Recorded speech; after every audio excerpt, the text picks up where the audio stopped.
رد میکنیم کله داغ میزنیم مست حساب کتابو میدیم کسی دیگه کنه خودمون 24 حرف و هست مسخر از آدم ها ندارن تعادلی فکر کردی فقط اونی که گیر افتاده توی همه برا خودشون نطق میکنن اینجا فلسفه بگی تا فواید کوبی رؤسای مملکت همگی تو گوشی نخبه ها میگه چجوری مردم رو بدوشی دیدم مدرنیته خیلی حال نمیده به هم سر همین کار میکنم تو بستری فروشی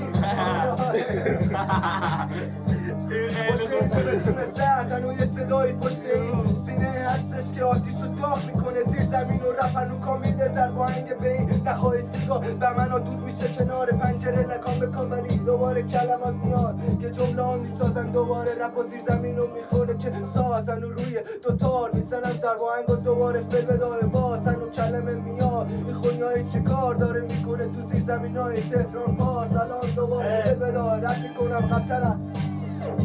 سرعتم فسرم قبل میشه اگه من عقب موندم دوباره دنده رو شیش میکنم من فقط میرم جلو دوباره بدای میکنم کلمات میاد تو این نمای سرد فقط خونیایی که میخواد تو زیر زمینه بمونه کلمات زیادن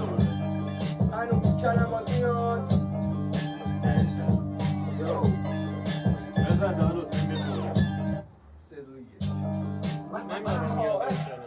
تو منو میبینی من چش دلم کو همیشه اینجا بودم هر روزو مجبور یه روزی شاید نگاهم جوونه بزنه اون روز که تماشا میکنم آدم ها رو از دور خلق خونیا به هم گفت که همینی دست و پاچه زدم گفتم ولی بازم همینی اخبارا نو دارن میشن واژه ها قدیمی مشکل تو اینه فقط میخوای یه جایی بشینی فکر کنی ببینی آخر خدا جدیدی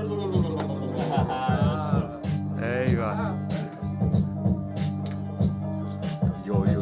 امروز چندومه؟ پژواگن بچ بچ امروز چندومه؟ چندومه امروز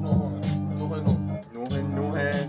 403 میره بریم بساش هوای تهران تو این هوای سرد فقط کام به کام سیگار میکشم قدم میزنم با این که شلوغ شهرش ولی کس رو همیشه تنهای علی ایران ایران جوان دوباره کلماتم که میاد بعضی وقتا پارازیت میفته ارور 404 میاد روی نوتای زرباهنگ و دوباره اینجا من میخونم دوباره رپ هنوزم وقت که کلماتم دوباره کلمات که تکرار میشن چون ندارم برو علی هنوز که وقت تو زرباهنگ آرش دوباره بتمن